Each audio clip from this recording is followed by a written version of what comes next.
إن الحمد لله نحمده ونستعينه ونستغفره ونعوذ بالله من شرور أنفسنا ومن سيئات أعمالنا من يهده الله فلا مضل له ومن يضلل فلا هادي له وأشهد أن لا إله إلا الله وحده لا شريك له وأشهد أن محمدا عبده ورسوله أما بعد فإن أصدق الحديث كتاب الله وخير الهدي هدي محمد صلى الله عليه وسلم وشر الأمور محدثاتها وكل محدثة بدعة وكل بدعة ضلالة وكل ضلالة في النار. Segala puji bagi Allah Azza wa Jal. Kita memuji Allah, kita meminta bantuan daripada Allah Subhanahu wa Ta'ala. Kita juga meminta pengampunan daripada Allah, sebagaimana kita berlindung dengan Allah daripada segala keburukan amalan dan jiwa kita. Sesungguhnya sesiapa yang diberi hidayat oleh Allah Azza wa Jal, maka tiada sesiapa pun yang dapat memberi, sesiapa yang mendapat hidayat daripada Allah, tiada sesiapa pun yang dapat menyesatkannya. Sebagaimana orang yang dihukum sesat oleh Allah, tiada sesiapa pun yang dapat memberi hidayat kepadanya. Kita semua juga saksi bahawa tiada Tuhan yang berhak disembah melainkan Allah yang Esa, tiada sekutu baginya, dan kita juga saksi bahawa Muhammad adalah hamba Allah dan pesuruhnya yang terakhir. Pertama sekali saya mengucapkan jazakumullahu khairan kathira kepada masjid, nama masjid ni apa? Masjid Tun Abdul Razak, Masjid Tun Abdul Razak Rupuh Perlis atas jemputan, dan juga terima kasih kepada jazakumullahu khairan kathira kepada tuan-tuan dan puan-puan yang sudi hadir pada malam ini untuk kita berbincang bersama berkenaan dengan berkaitan satu topik yang cukup penting, iaitu hadis-hadis berkaitan dengan Al-Imam Al-Mahdi. Begitu lebih kurang tajuknya, betul Sebelum kita teruskan, satu perkara penting yang perlu kita berikan perhatian sebagai seorang mukmin ialah berkenaan dengan sumber. Apakah sumber kita dalam Islam? Dan kita pun mengetahui bahawa sumber asasi kita dalam Islam, dalam pengambilan ilmu, ialah Al-Quran dan juga As-Sunnah. Al-Quran dan hadis Nabi SAW. Di samping Al-Ijma' dan juga Al-Qiyas, ya.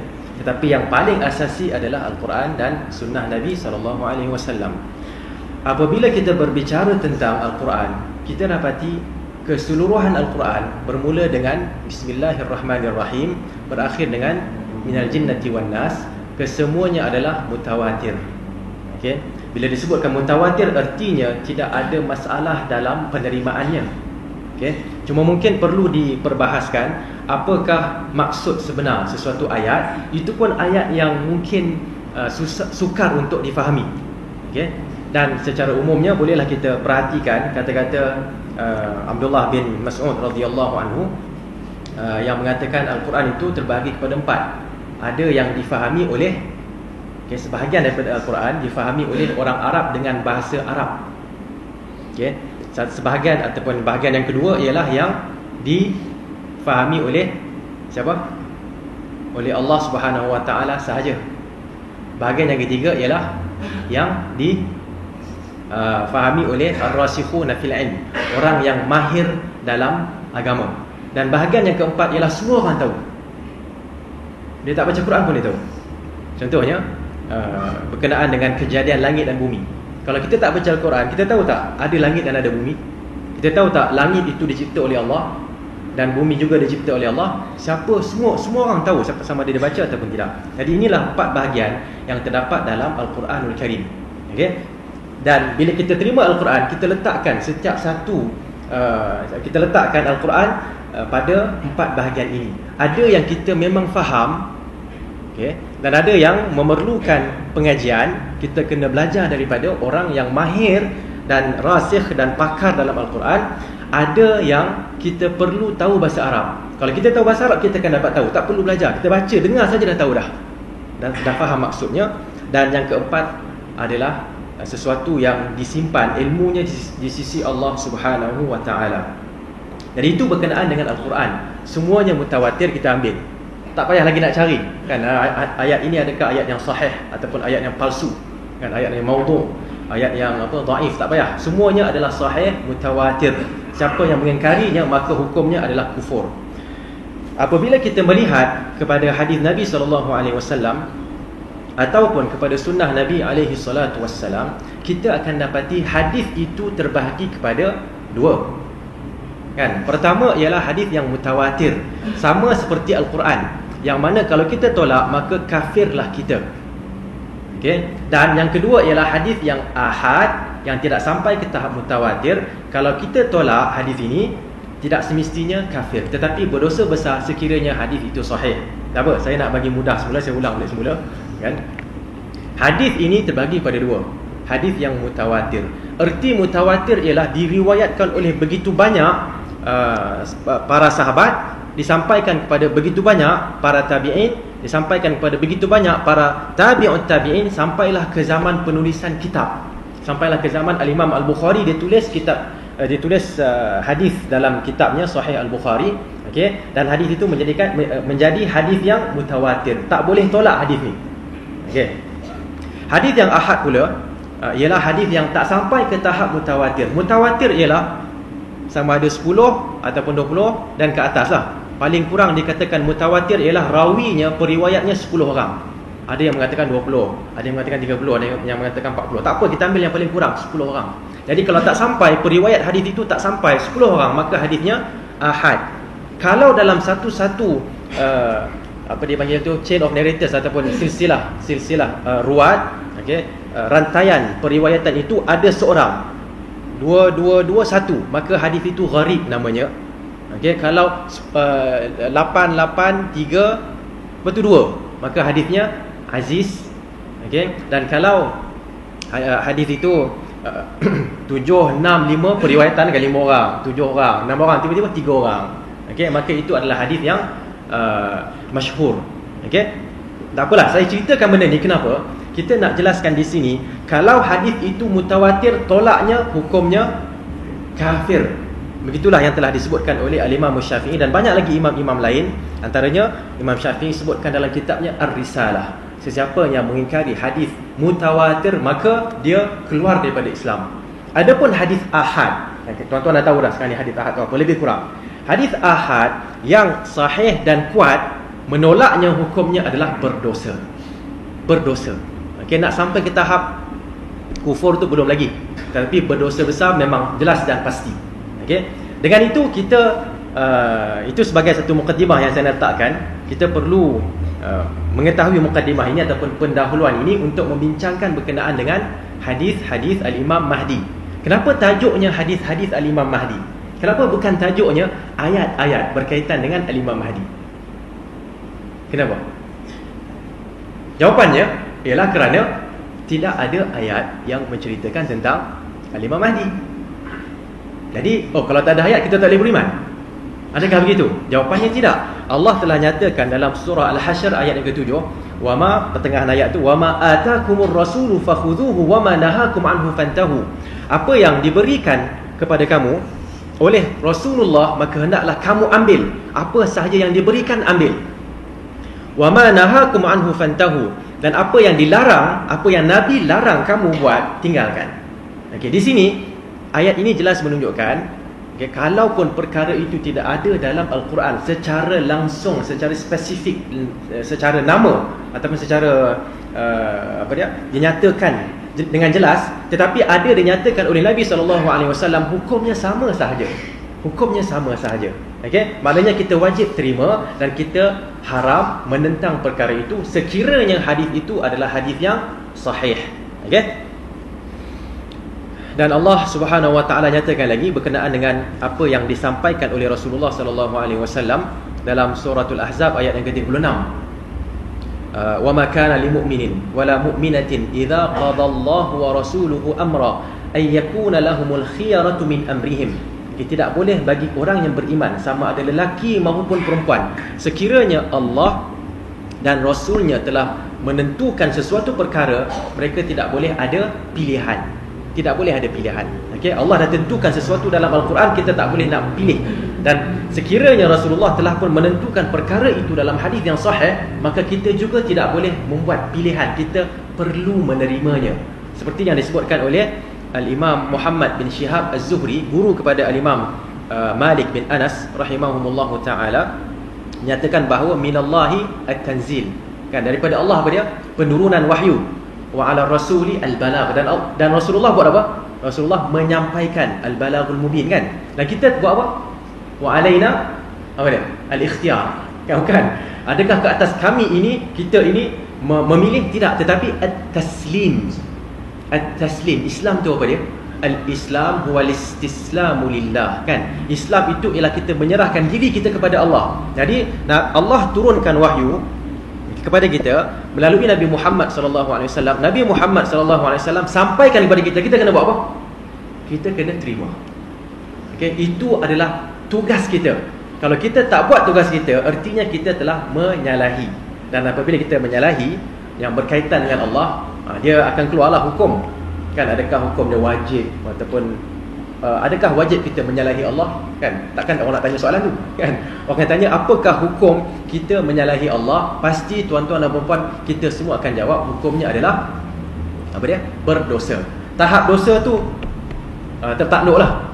Seperti yang disebutkan tadi, mungkin jadi dosa besar, mungkin jadi dosa kecil, mungkin juga menjadi kufur. Okey. Dengan itu kembali kita kepada tajuk kita yang asal, hadis-hadis yang membicarakan tentang Al-Imam Al-Mahdi. Kenapa penting perkara ini? Okay, kenapa? Kerana saya baru terfikir soalan ni dan saya kena cari jawapan dia lah, kan? Kenapa penting? Kerana terdapat hadis-hadis yang sahih menceritakan perkara ini. Jadi apa sahaja, kan, apa sahaja yang dinyatakan dalam hadis yang sahih, maka ianya adalah penting untuk kita. Okay. Tetapi hadis perkara yang terdapat dalam hadis yang dhaif, hadis yang palsu, penting. Adakah ia penting untuk kita? Jawapannya tidak penting. Okey. Ramai di kalangan ulama hadis mengatakan wa fi sahihi ghunyah.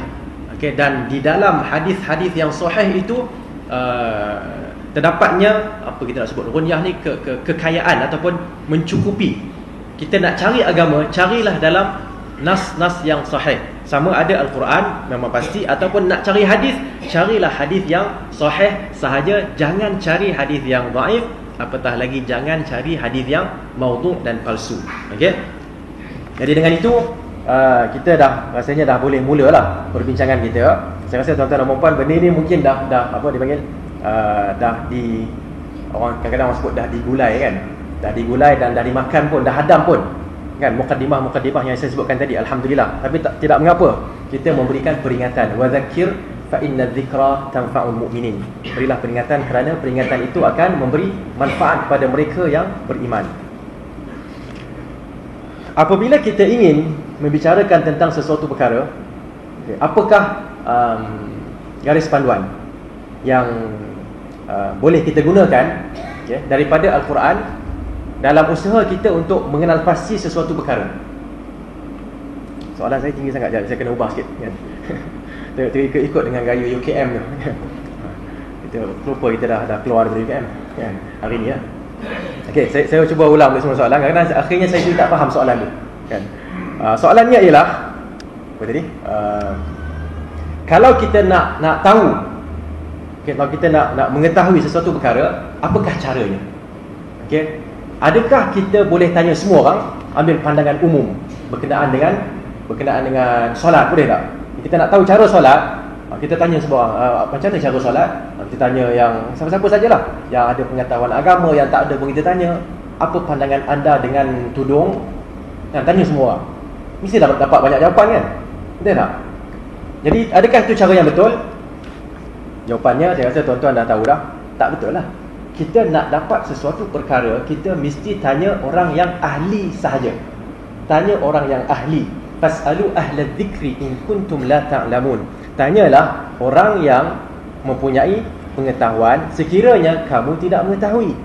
Okay? Kita nak tahu tentang dunia, kita tanya orang yang mahir tentang dunia itu. Urusan dunia tu, kan. Macam kita sekarang contohnya, kan, kalau kita WhatsApp, kita hantar tak pada ustaz? Tak ada, kan? Dia nak bagi jampi ke apa, tak ada, kan. Kan? Kereta tak boleh start engine. Ustaz jampi ke? Cukup ke? Boleh start balik semula? Tak ada kan? Tak tahu kalau kat sini boleh jadi gitu. Kan? Tapi tak pernah lagi lah. Biasanya orang akan datang untuk jampikan air, dituang pada kereta tu agaknya. Masa bila? Masa beli kereta baru. Tapi kalau kita rosak, ada tak minta tuang lagi air? Tak ada. Di sini tak ada. Amalan tu tak ada kat sini, Alhamdulillah. Kan? Dia banyak dekat kawasan sana lah. Jadi Alhamdulillah kita selamat daripada perkara tu. Dan mungkin sampai tahap tuan-tuan tak faham benda tu. Kan? Alhamdulillah. Okay, saya nak buat contoh kan. Banyak orang bila diminta kan, minta ustaz tolong baca air sikit. Kata, baca untuk apa?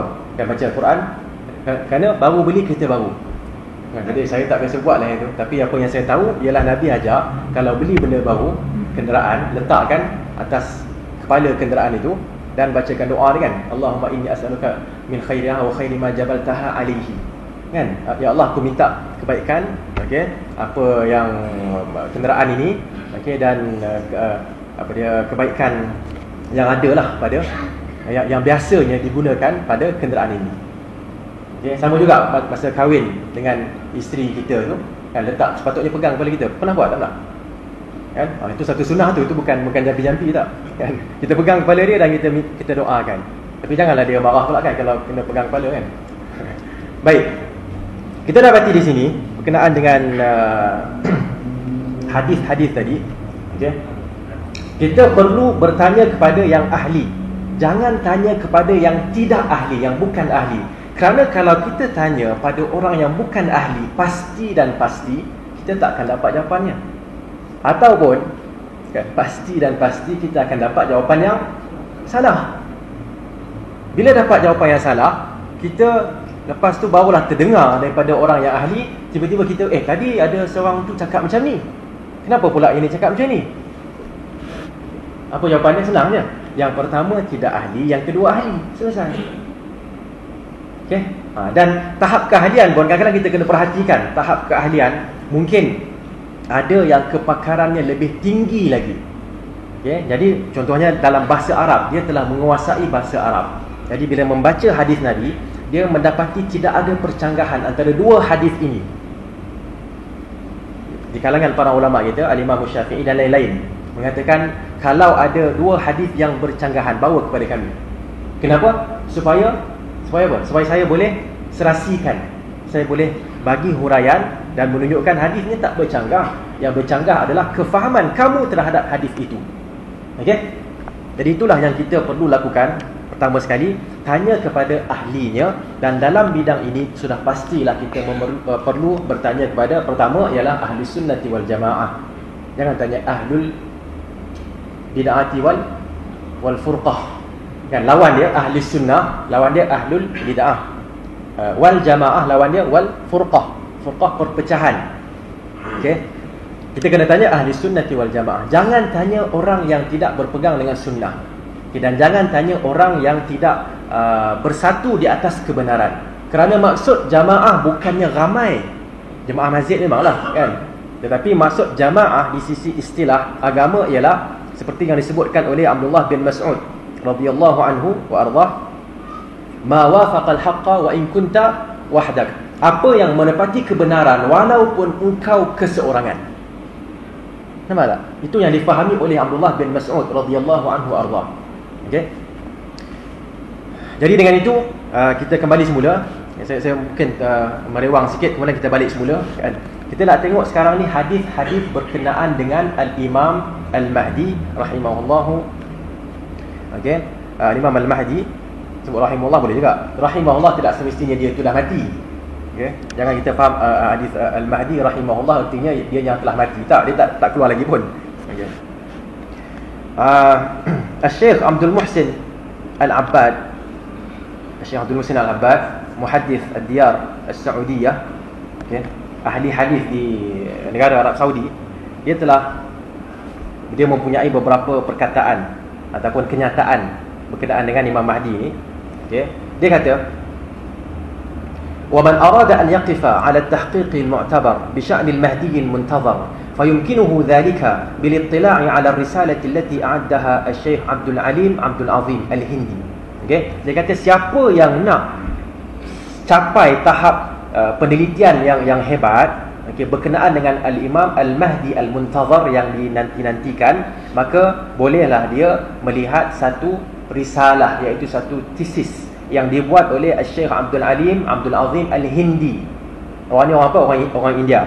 Yang mana dia telah dapat mencapai dengan tesis itu magister. Dia dapat master dalam pengajian pengajian Islam, di mana di Jamiatul Malik Abdul Aziz, Universiti Al-Malik Abdul Aziz, Mekah. Okey.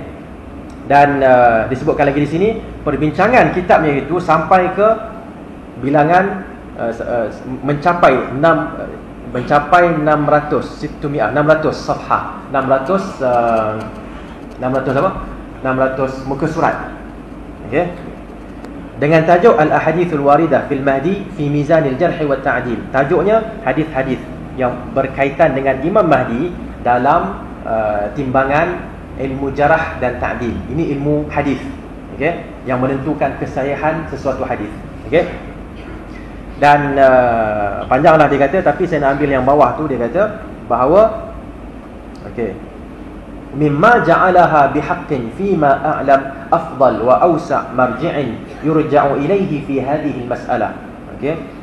Usaha yang dibuat itu menjadikan tesis itu sebagai satu rujukan yang terbesar, terhebat, macam ensiklopedia, satu rujukan yang paling menyeluruh, okey, berkenaan dengan perkara ini, berkenaan dengan Al-Imam Al-Mahdi. Okey, dan tesis itu telah pun dibukukan. Bukunya ialah yang ini. Okey, Al-Mahdi Al-Muntazar. Okey, Al-Mahdi yang dinanti-nantikan fi Dhaw'il Ahadith wal Athar Sahihah. Diubahlah sikit tajuk tu, bila nak jadikan buku diubah sikit. Okey, mengikut petunjuk hadis-hadis dan athar ataupun riwayat-riwayat yang sahih, dan juga pandangan para ulama, dan juga pandangan al-firaq al-mukhtalifah, maknanya kumpulan-kumpulan yang berbeza-beza. Okay, itu yang dihuraikan dalam buku ni, dan dia bagi pada dua. Pertama, al-ahadith wal athar as-sahihah, kemudian al-ahadith wal athar ad-dha'ifah wal mawdu'ah. Itu saya tak bawa lah, saya tak nak bincang itu, saya nak bincangkan yang ini sahaja. Okay? Jadi dengan itu, saya rasa ada pentingnya kalau kita boleh bacakan sedikit hadis tersebut sebagai peringatan. Okey. Kita baca, dia tak banyak, dia sekitar 27 24 hadis sahaja. Tak banyak, okey. Jadi saya rasa sampai 8.40 tu habislah. Kan? Okey. Tuan-tuan dah sedia insya-Allah.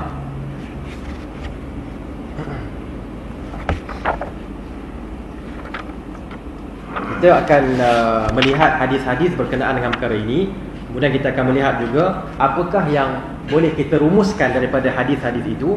Kemudian kita ingin juga melihat hujah, kan, sedikitlah orang yang mengingkari hadis-hadis Al-Imam Al-Mahdi. Okey, sekejap. Hilang mana dah, sekejap. 147. Muka surat 147 kat sini. Beliau memulakan dengan hadis yang pertama. Al-Mahdi minna ahlal bait yuslihuhu Allahu fi lailah. Okey, Al-Mahdi di kalangan kami. Al-Mahdi iaitu yang mendapat hidayat. Orang yang mendapat hidayat itu adalah di kalangan kami, iaitu di kalangan keluarga kami. Keluarga kami itu Nabi Muhammad sallallahu alaihi wasallam, Ahlul Bait. Yuslihuhu Allahu fi lailah. Allah akan menjadikannya salih pada satu malam. Maksudnya dalam tempoh satu malam tu dia menjadi orang yang salih. Maksudnya sebelum tu dia orang biasa, tapi dia akan menjadi orang yang salih pada satu malam. Okey. Hadis ini merupakan hadis yang sahih, dinyatakan oleh Ibnu Majah, Ahmad dan lain-lain. Okey. Yang kedua ialah itu hadis yang pertama, kita dah dapat mafhumnya. Okey. Hadis yang kedua, idza aqbalatir rayatus sud min Khurasan fa'tuha fa inna fiha khalifatullahil mahdi. Apabila datangnya nanti panji-panji ataupun bendera-bendera hitam dari arah Khurasan. Khurasan ni sekarang ni kat mana? Kat Iran tak salah saya. Uzbekistan. Okey. Fa'tuha, maka pergilah ke situ. Okey, datangilah ia, fa inna fiha khalifatullahil mahdi. Kerana dalam kumpulan itu yang membawa panji-panji hitam itu adanya khalifah Allah siapa? Al-Mahdi. Okey. Jadi hadis ini dinyatakan oleh Abu Al-Fatah Al-Azdi. Okey.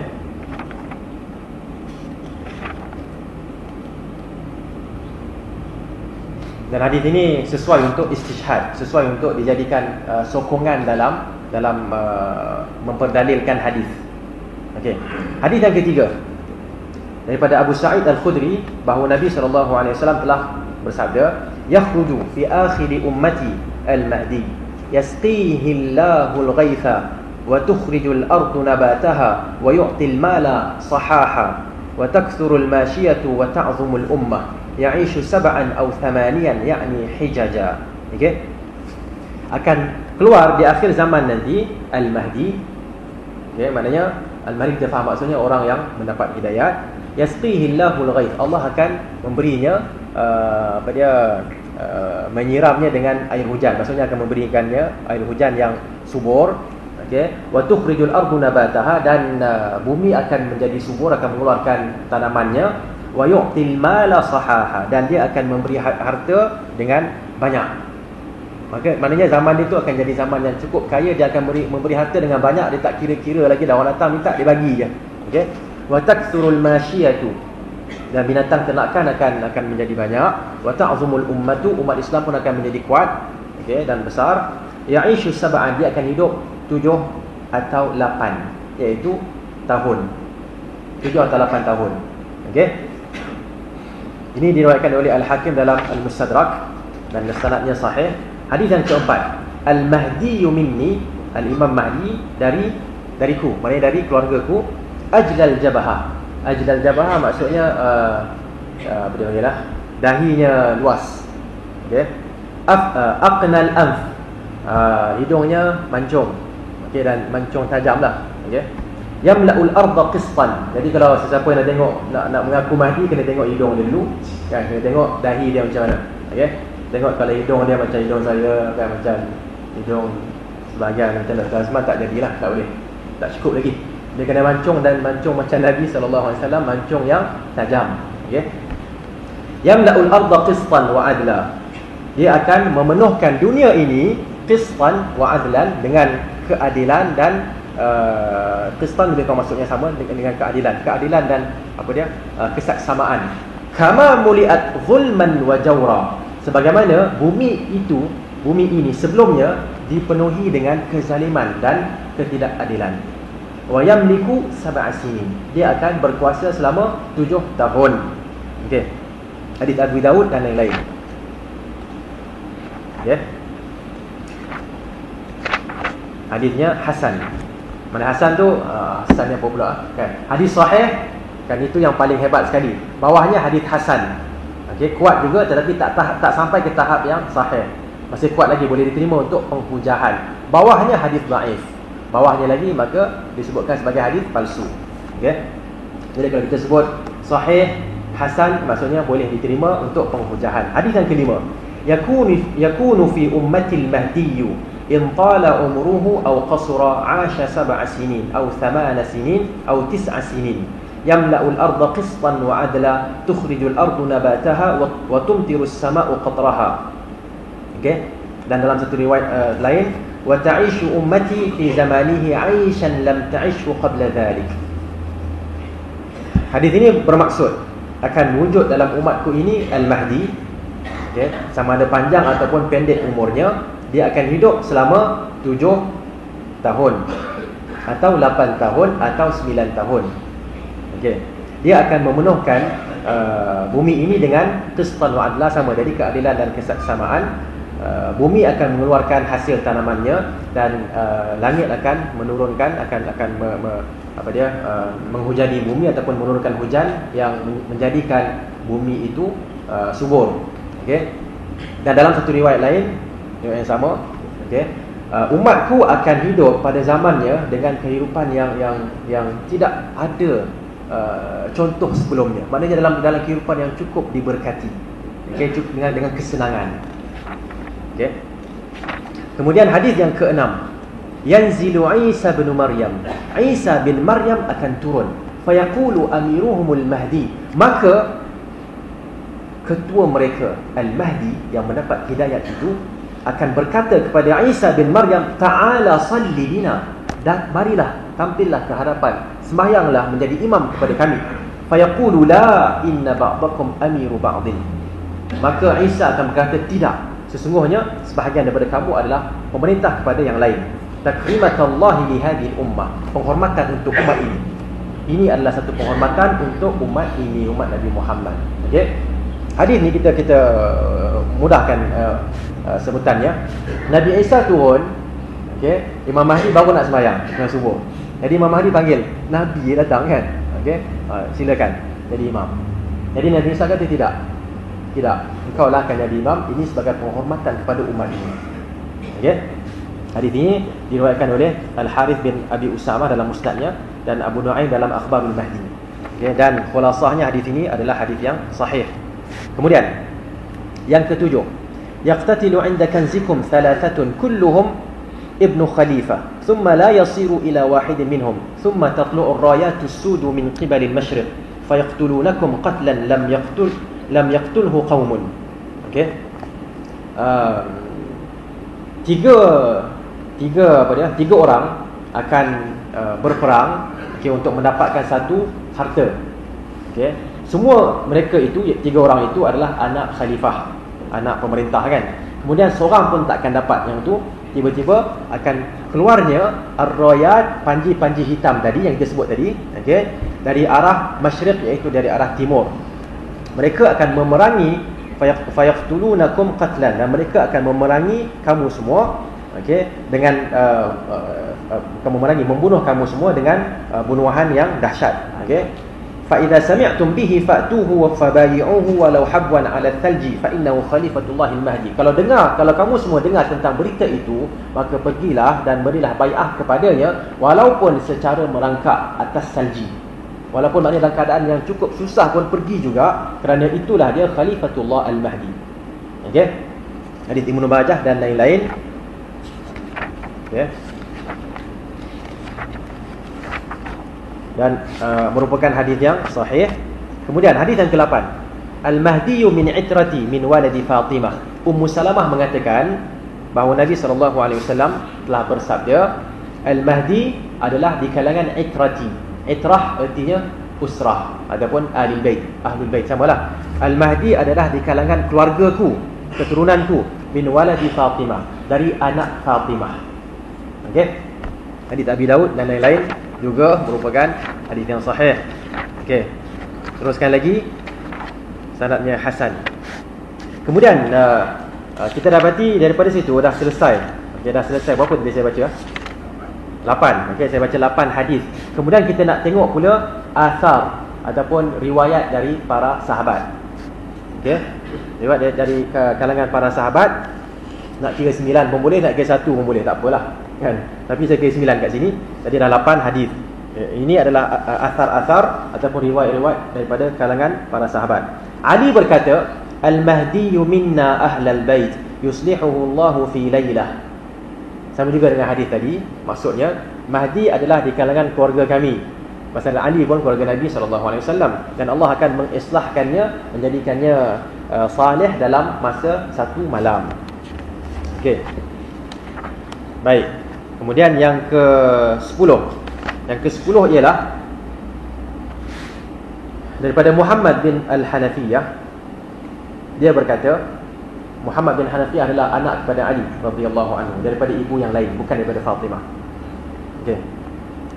Dia berkata, kunna 'inda Ali radhiyallahu anhu fasa'alahu rajulun 'anil Mahdi faqala Ali radhiyallahu anhu. Kami bersama dengan Ali, tiba-tiba ada orang datang dan bertanya tentang Al-Imam Mahdi. Lalu Ali pun berkata, hayhata. Thumma aqada bi yadihi sab'an. Okey, hayhata, hayhat maksudnya jauh. Jauh. Kemudian dia pun menunjukkan angka 7. Tapi angka 7 dia bukan macam ni, tak tahu. Arab ni dia ada kiraan dia. Dia ada kiraan tertentu. Tangan dia tu dia boleh guna samalah seperti dekat bursa saham. Kan bursa saham tu kita tengok orang semua bagi isyarat kan. Dia bagi apa tu? Kita tak tahu apa isyaratnya, tapi orang yang biasa isyaratnya maknanya jualkan, belikan, kemudian berapa ratus apa semua, betul tak? Agaknya kot, rasanya lah kan. Tak apalah. Begitu juga orang Arab, fa'aqada sab'an, dia pun menunjukkan 7. Okey, maknanya kalau bahasa kita macam ni lah 7 ataupun macam ni ke, tak kira lah. Dzaka yakhruju fi akhiriz zaman. Okey, yang itu akan keluar di akhir zaman. Apa yang kamu tanya tentang Mahdi, jauh lagi lah. Kerana dia akan keluar di akhir zaman. Idza qala ar-rajulu Allah qutil fayajma'u Allah ta'ala lahu qauman qaz'un ka qaz'i as-sahabi yu'allifu Allah baina qulubihim la yastawhishuna ila ahadin wa la yafrahuna bi ahadin yadkhulu fihim ala iddati ashabi badr lam yasbiqhum al-awwalun wa la yudrikuhum al-akhirun wa ala adadi ashabi talut alladhina jazu ma'ahu an-nahr. Okey, baik. Hadis ni antara maksudnya ialah dia akan keluar di akhir zaman apabila orang akan berkata Allah, Allah, lalu dibunuh. Maknanya orang yang berkata itu dibunuh. Okey, dan Allah akan mengumpulkan kaum yang yang sedikit, dan Allah akan menyatukan hati mereka. Mereka tidak takut kepada sesiapa dan mereka tidak gembira pada sesiapa. Maknanya dia yang saya faham daripada hadis ini ialah mereka tidak risau dengan keadaan dan pandangan orang lain terhadap mereka. Wala yafrahuna bi ahadin yadkhulu fihim, dan mereka tidak akan gembira dengan orang yang masuk pada mereka. Ala iddati ashabi badr, bilangan mereka seperti bilangan orang yang perang dalam peperangan Badar. Berapa orang? 300 apa? 13. Lebih kurang gitu. Lam yasbiqhumul awwalun wala yudrikhumul akhirun. Mereka ini tidak akan dapat sampai ke tahap mereka, golongan yang terawal maupun golongan yang terakhir. Wa ala adadi ashabi talut, dan mereka juga mengikut bilangan kumpulan Talut alladzina jazu ma'ahu nahar, yang telah menyeberangi lautan. Okey, ya, kena carilah bilangan berapa, tapi yang penting kita tahu bilangan ashabu Badr itu adalah 300 lebih. Okey, hadis ini adalah hadis yang asar yang hasan. Okey, kemudian daripada Ibnu Abbas juga disebutkan minna thalatha, minna saffah wa minnal mansur wa minnal mahdi. Okey, dari kalangan kami ada 3. Dari kalangan kami, iaitu keluarga Nabi ini, ada 3. Satu as-saffah, iaitu yang akan banyak menumpahkan darah. Al-mansur, yang akan dibantu oleh Allah, dan al-mahdi, yang akan mendapat hidayat. Okey, dan al-mahdi sini ialah yang dinyatakan oleh Ali radhiyallahu anhu sebentar tadi, iaitu yang mahdi yang akan datang di akhir zaman. Yang ke-12, innal mahdiya la yakhruju hatta yaqtula an-nafsu az-zakiyatu fa idza qutila an-nafsu az-zakiyatu ghadiba 'alaihim man fis sama'i wa man fil ard fa ata an-nasu al-mahdi fazafawhu kama tuzaffu al-arusu ila zawjiha lailata ursiha wa huwa yamla'u al-ardha qistan wa 'adlan wa tukhriju al-ardu min nabatiha wa tumtiru as-sama'u mataraha wa tan'amu ummati fi wilayatihi ni'matun lan tan'amha qattu. Okey, maksud lebih kurang sama seperti yang sebelum ini, ada tambahan sedikit. Sesungguhnya al-mahdi tidak akan keluar sehinggalah dibunuh jiwa yang bersih. Kita faham tadilah daripada hadis tadi, orang sebut Allah, Allah pun dibunuh. Kan orang yang mengesakan Allah dibunuh juga. Fa idza qutilatin nafsuz zakiyah, maka apabila jiwa yang bersih itu dibunuh, ghadiba alaihim man fis sama'i wa man fil ard, maka yang berada di langit dan di bumi akan murka ke atas mereka. Fa atan nasul mahdi, dan orang ramai akan datang kepada al-mahdi, dan mereka akan membawanya seperti mana wanita yang dipanggil pengantin baru dibawa pada malam perkahwinan lah, gitu. Okay.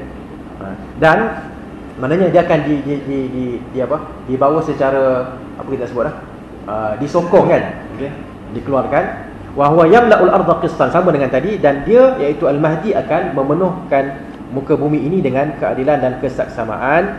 Bumi akan mengeluarkan hasilnya, langit akan menurunkan hujannya, dan umatku akan mendapat nikmat yang begitu besar dalam pemerintahannya yang tidak pernah dirasai sebelum itu. Okey. Kemudian yang ke-13. Tadi sanadnya sahih. Yang ke-13, ya ahlal Kufa antum as'adun nasi bil mahdi. daripada Abdullah bin Amr mengatakan, wahai ahlul Kufah, kamu semua adalah orang yang paling gembira dengan al-Imam Mahdi. Satu masa nantilah. Okey. Yang ke-13, yang ke-14, Al-Mahdi min hadhihi al-ummati wa huwa alladhi ya'ummu Isa bin Maryam. Kata-kata Ibn Sirin. Okey, ini di kalangan tabi'in pula. Di kalangan tabi'in mereka mengatakan Al-Mahdi di kalangan umat ini adalah yang akan menjadi imam kepada Isa bin Maryam. Okey. Yang ke-15, la yakhrujul Mahdi hatta tatlu'a ma'a syamsi ayah. Tidak akan keluarnya Imam Mahdi sehinggalah terbitnya bersama matahari itu satu tanda hari kiamat lah. Okey. Kemudian hadis yang ke-16, kana mahdiyan walaysa bidzakal mahdi. Okey, soalannya daripada Ibrahim bin Maisarah, katanya, aku telah bertanya Tawus, Umar bin Abdul Aziz, adakah dia Mahdi? Kan ada orang sangka Umar bin Abdul Aziz itu adalah Mahdi yang akan keluar di akhir zaman. Kerana zaman Umar bin Abdul Aziz lebih kurang, kan, harta tu cukup banyak. Dan sehingga kan bila dilaungkan siapa nak terima zakat, tak ada orang nak terima zakat. Okey. Jadi ada orang tanya kepada Tawus. Tawus adalah salah seorang ulama pada zaman tersebut, adakah Umar bin Abdul Aziz Imam Mahdi? Jawapannya, kana mahdiyan. Dia adalah orang yang mendapat hidayat. Betul. Tetapi laisa bidzakal mahdi, tapi bukan Mahdi yang kamu maksudkan tu.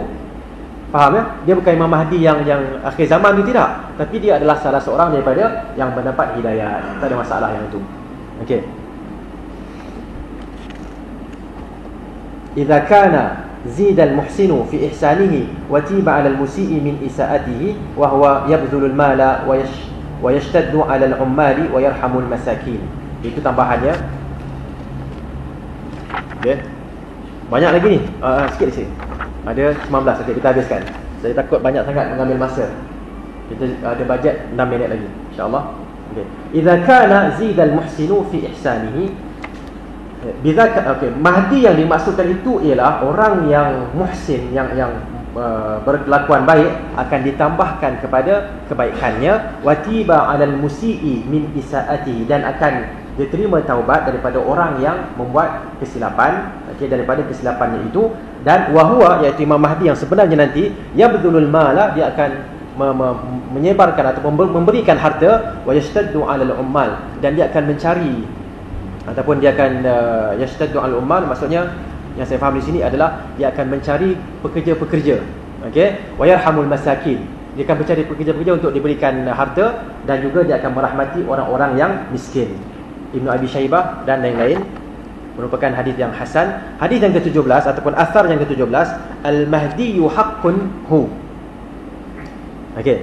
Qatadah bertanya, aku telah bertanya kepada Sa'id bin Al-Musayyab. Sa'id bin Al-Musayyab adalah di kalangan kibarut tabi'in.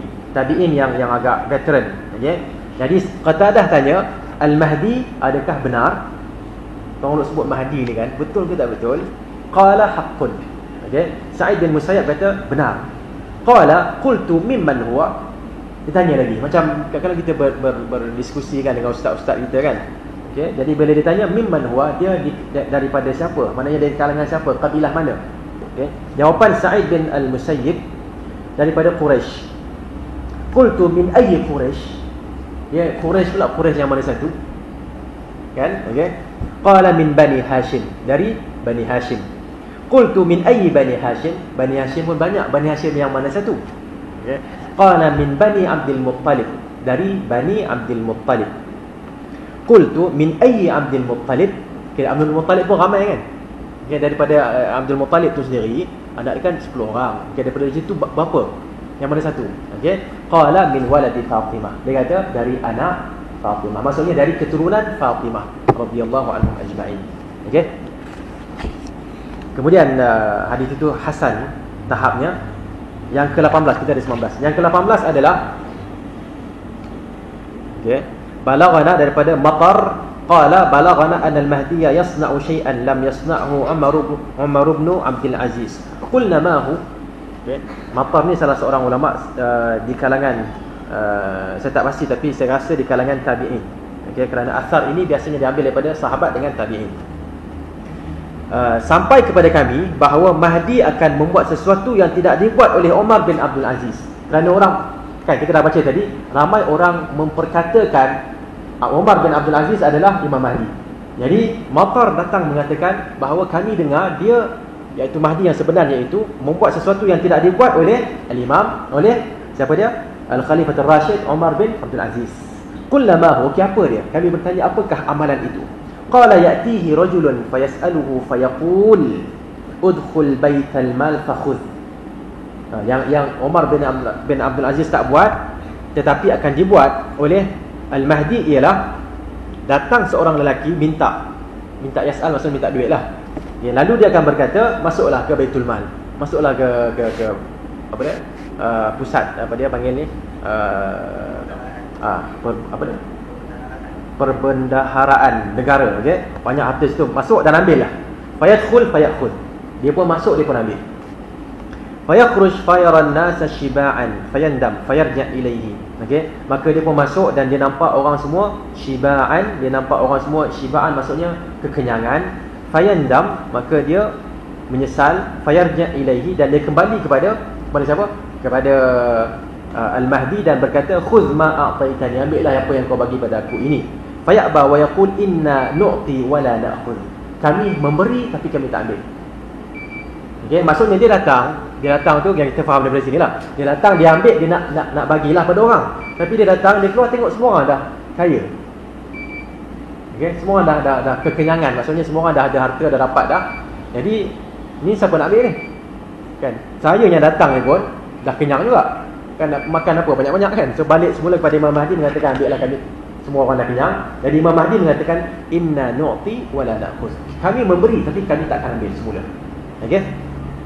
Dan yang ke-19 daripada As-Samit ataupun Sumaid, ismu Nabi, namanya adalah nama Nabi. Wa huwa ibnu ihda au ithnaini wa khamsina sanatan. Okey, dan umurnya adalah 51 ataupun 52 tahun. Yaqumu 'ala an-nasi 7 sinin, dan dia akan hidup selama 7 tahun. Wa rubama qala 8 sinin, dan mungkin juga dia sebut 8 tahun, antara 7 hingga 8 tahun.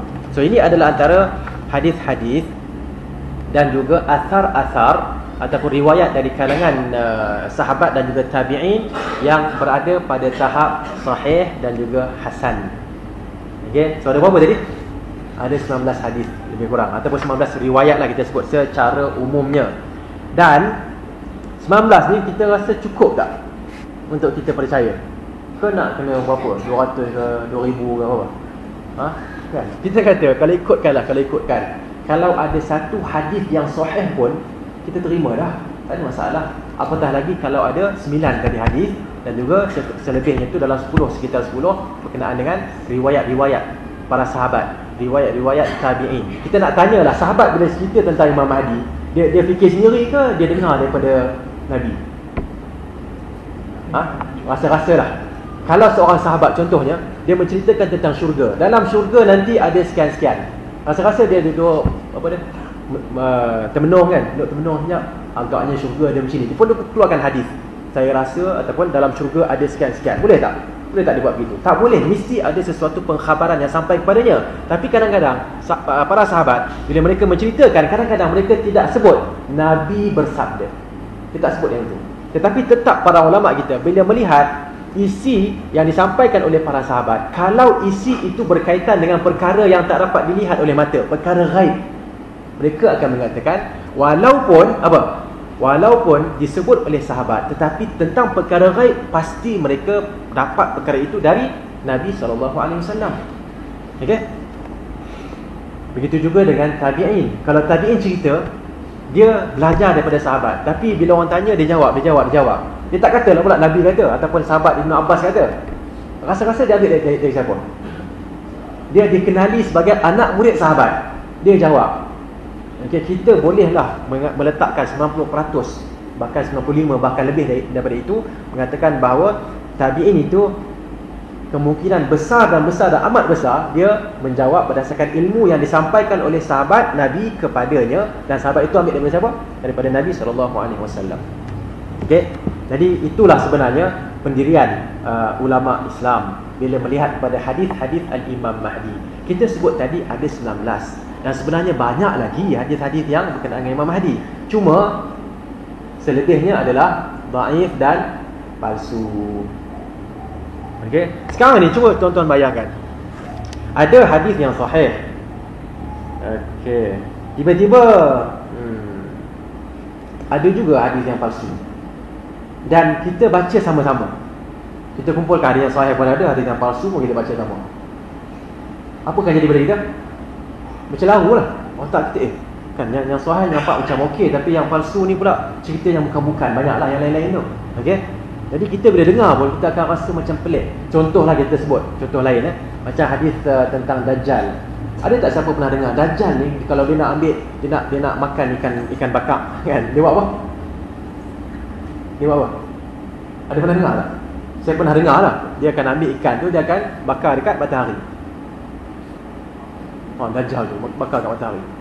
Oh, kita kata besar betul Dajjal ni. Kan, lepas tu ada yang mengatakan Dajjal satu mata tengah-tengah. Betul? Mesti dengar tak yang tu?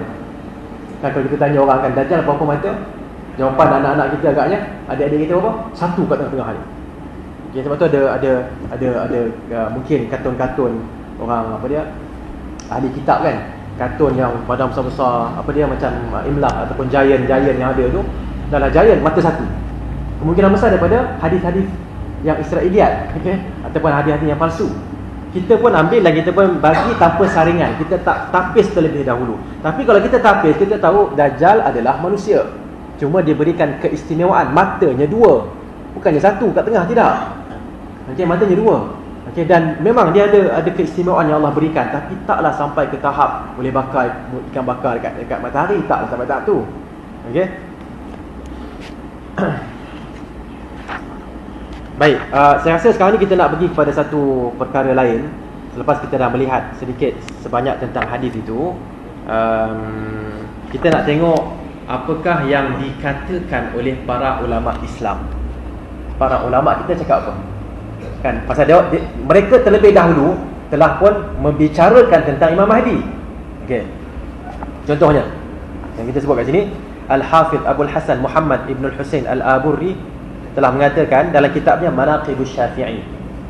Okey, waqad tawataratil akhbar, dan berita telah menjadi mutawatir. Hadis telah menjadi mutawatir, hukumnya telah menjadi mutawatir. Wastafadat an Rasulillah, dan ya. Boleh. Okey, boleh insya-Allah. Alhamdulillah wassalatu wassalamu ala Rasulillah, amma ba'd. Kita teruskan. Tadi kita baca berapa hadis tadi ya, lebih kurang 9 hadis campur dengan 10 athar, betul? Okey. Sebenarnya itu adalah di bawah tajuk hadis yang jelas. Hadis dan athar yang jelas menyatakan tentang Al-Imam Al-Mahdi. Okey, dan di sana terdapat lagi hadis-hadis yang tidak menyatakan secara nama secara jelas, tapi membawa maksud Mahdi. Faham ya? Maksudnya kadang-kadang kita sebut kan, siapa nak ceramah malam ni sebut nama terus. Okey, fulan kan. Okey, kadang-kadang kita saja je, siapa nak ceramah malam ni pensyarah dari UKM. Orang sama ke orang lain? Orang sama kan? Okey, pasal tempatnya sama kan? Betul tak? Kan waktu sekian-sekian yang akan datang mengajar adalah Dr. Fadlan. Okey, waktu sekian-sekian juga, dan bila kita sembang tempat lain ataupun kita berbicara di tempat lain, kita mengatakan pada waktu ini di tempat ini seorang pensyarah dari UKM akan datang untuk berbicara tentang Imam Mahdi. Orang sama ke orang lain? Orang sama kan? Okey. Jadi yang kita sebut tadi adalah berkenaan dengan Al-Imam Mahdi, disebutkan Al-Mahdi, Al-Mahdi, Al-Mahdi. Sekarang ni ada semua sekali ada 46 hadis. Tolak 19 jadi berapa? Tolak, saya nampak sikit matematik ni. 46 tolak 19. Boleh adik senyum, tolong jawab sikit. Apa? 46 tolak 19. Semua lambat sama. Apa? 27 lagi adalah hadis dan asar yang menceritakan tentang Imam Mahdi tapi tak sebut Al-Mahdi. Okey, saya bacakan contoh. Okey, contoh yang ada antara lain, kita ambil yang agak kuat. Okey, iaitu daripada Abu Hurairah radhiyallahu anhu, katanya Nabi sallallahu alaihi wasallam telah bersabda, "Kaifa antum idza nazala ibnu Maryam fiikum wa imamukum minkum bagaimanakah agaknya kamu semua nanti apabila Ibnu Maryam turun kepada kamu sedang dalam keadaan imam kamu di kalangan kamu. Okey, maknanya saya tak boleh nak seolah-olah macam satu Nabi nak menceritakan berita gembira. Bagaimana agaknya gembiranya kita satu masa nanti kan, kamu semua bila turunnya Nabi Isa kan, yang akan menjadi imam adalah siapa? Bukan Nabi Isa, tapi umat aku yang jadi imam. Tapi dia sebut tak Al-Mahdi? Tak sebut. Dan hadis ini hadis rawahul Bukhari, hadis yang sahih. Bukhari Muslim tu, ini hadis Bukhari. Cuma dia tak sebut sahaja wal mahdiyu imamukum. Tidak. Dia sebut wa imamukum minkum. Dan imam kamu adalah di kalangan kamu. Bukannya Nabi Isa jadi imam. Tidak.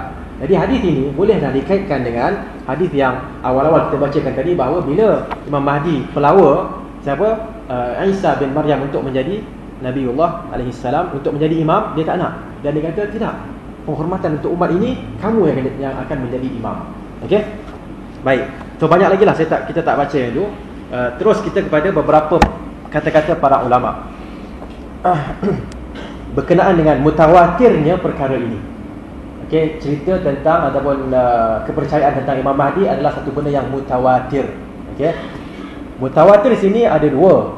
Kalau sebut mutawatir, saya terpaksa ceritakan benda ni walaupun agak ilmiah sedikit malam ni. Okey. Mutawatir ada dua, satu lafzi, yang kedua adalah maknawi. Sebut lafzi maksudnya, contohnya 100 orang meriwayatkan lafaz yang sama, 50 orang meriwayatkan lafaz yang sama, 40 orang riwayat yang sama, lafaz tu sama. Okey, man kadzaba alayya muta'ammidan falyatabawa maq'adahu minan nar. Sesiapa yang berdusta terhadapku, maka sediakanlah tempatnya di dalam neraka. Hadis ini dikatakan mutawatir lafzi. Secara lafaz dinyatakan oleh berpuluh-puluh lafaznya sama. Okey, tapi tentang Imam Mahdi lafaznya sama tak? Lafaznya berbeza-beza, tapi menceritakan tentang subjek yang sama, iaitu tentang Al-Imam Mahdi di akhir zaman. Dengan itu, para ulama kita mengatakan hadis berkenaan perkara ini sampai ke tahap mutawatir. Mutawatir tahap yang kedua, iaitu mutawatir maknawi secara maksud, bukan secara lafaz. Dan tetap juga orang yang mengingkari hadis mutawatir secara maksud ataupun maknawi, tetap hukumnya adalah kufur. Okay, tapi kita jangan senang-senang menjatuhkan hukuman kufur. Nak jatuhkan hukuman kufur itu berilah kepada ahlinya. Kita bukan ahli yang sainkan orang kafir ke tidak. Kita bagilah mufti yang buat benda tu. Okay, contohnya kan, majlis agama, mereka lah yang buat. Okay, kita hanya menguraikan sahaja. Kemudian Al-Imam Al-Qurtubi juga mengatakan hadis tentang Imam Mahdi mutawatir. Okay, kemudian Ibn Qayyim Al-Jauziyah, Ibn Hajar Al-Asqalani, As-Sakhawi, As-Suyuti, Al-Mizzi, banyak lagi lah, Ibn Hajar Al-Haytami. Okey, itu di kalangan ulama-ulama yang agak terdahulu. Okey, dan banyak lagi kat sini yang menyatakan bahawa hadis tentang Imam Mahdi adalah hadis yang mutawatir. Baik, saya rasa dengan itu mungkin kita boleh pergi kepada konklusi ataupun rumusan, iaitu berkenaan dengan apa rumusannya kita nak sebut, berkenaan dengan sifat-sifat Imam Mahdi. Okay, kita buat rumusan semula. Okay, pertama apa dia? Nama dia sama dengan nama Nabi SAW. Yang kedua, nama bapanya sama dengan nama bapa Nabi SAW. Yang ketiga, dia di kalangan keluarga Nabi SAW. Sebab tu kalau siapa nak mengaku dia Imam Mahdi, dia kena sahkan dulu syajaratu nasab dia. Kan? Maknanya keturunan salasilah kan, silsilah ataupun salasilah nasab dia tu kena sampai kepada Fatimah. Ya, Fatimah anak Nabi lah. Kalau Fatimah anak orang lain tak boleh kan? Okey. Kemudian yang keempat, di kalangan keturunan Fatimah. Kemudian antara sifatnya yang kelima apa dia? Ajla al-jabahah. Tadi kan dahinya luas, hidungnya mancung. Okey. Dan menjadi saleh dalam satu malam. Sebelum tu tak dikenali sebagai orang saleh. Ingat itu. Tiba-tiba satu malam dia jadi orang yang saleh. Kemudian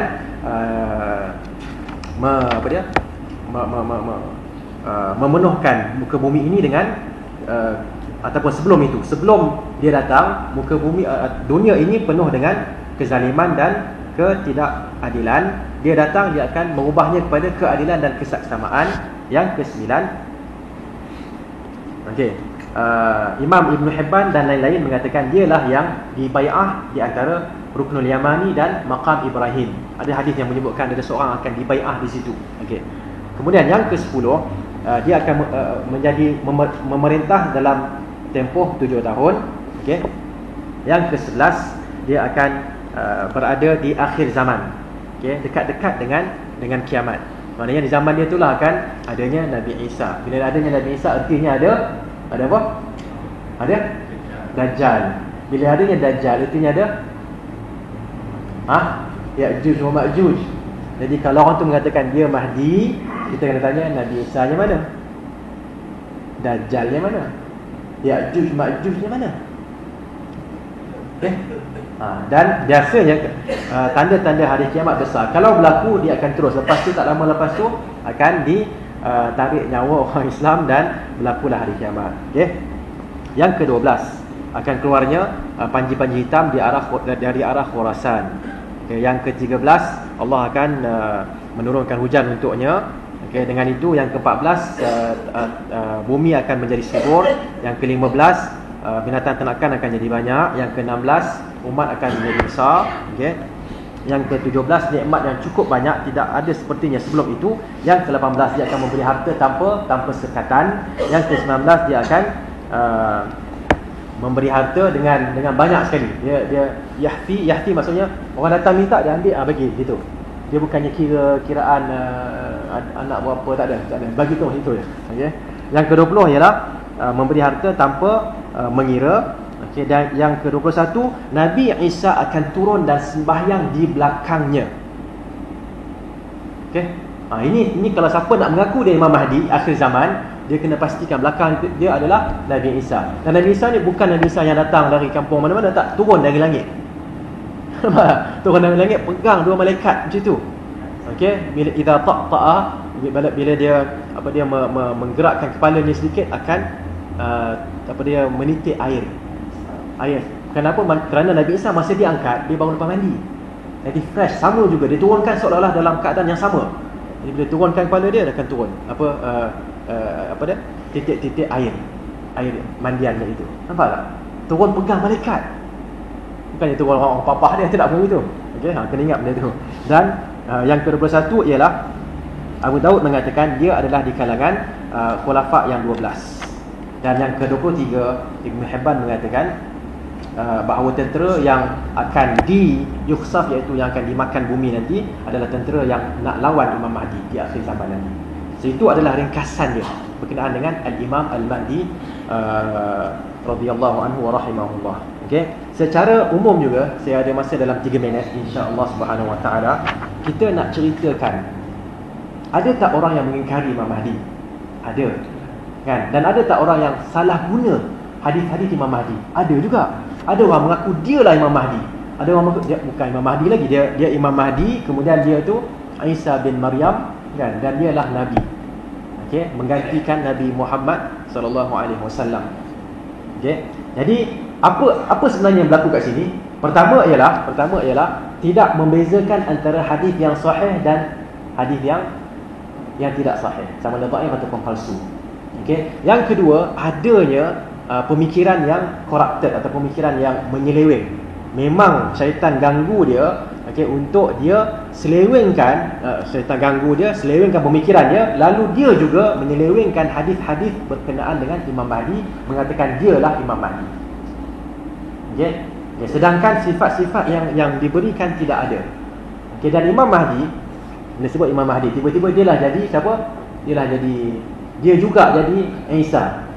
Telah menyalahi, kan, kalau kita sebut kumpulan yang yang muncul di India satu masa dahulu, kumpulan Qadianiyah, mereka mengatakan mereka adalah apa?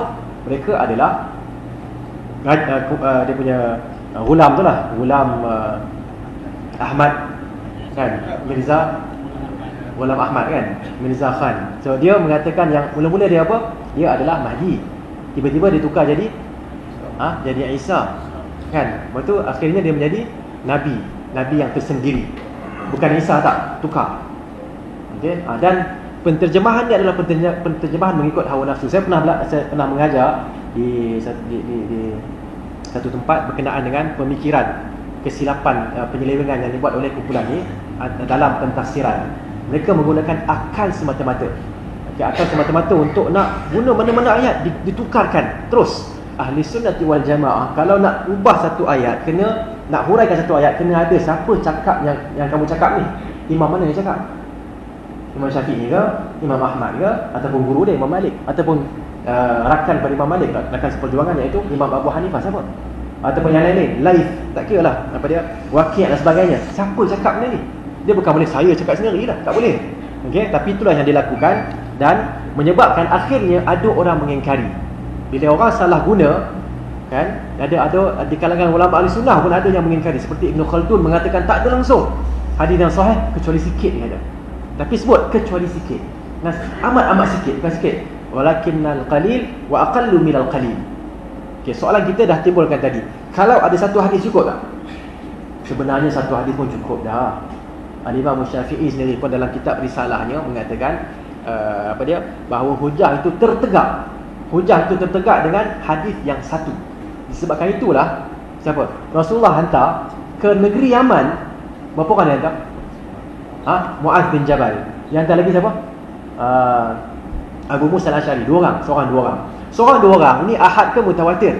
Masih lagi dalam kategori hadis ahad. Okey, hadis yang bersifat individu.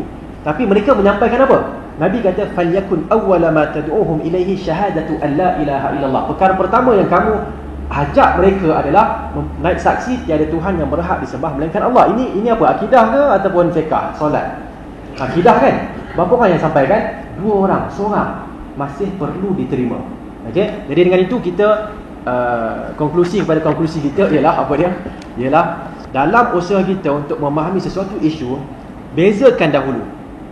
Kalau sumbernya adalah hadis, bezakan di antara hadis yang sahih dan hadis yang tidak sahih.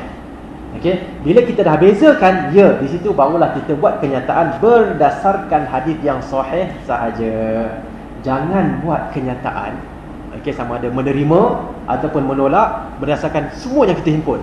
Sahih pun ada, kat depan kita hadis sahih ada, hadis dhaif pun ada, hadis palsu pun ada. Kita kumpul semua sekali. Imam Mahdi ni sebenarnya, kita buatlah rumusan kita. Tak boleh, salah. Caranya ialah asingkan.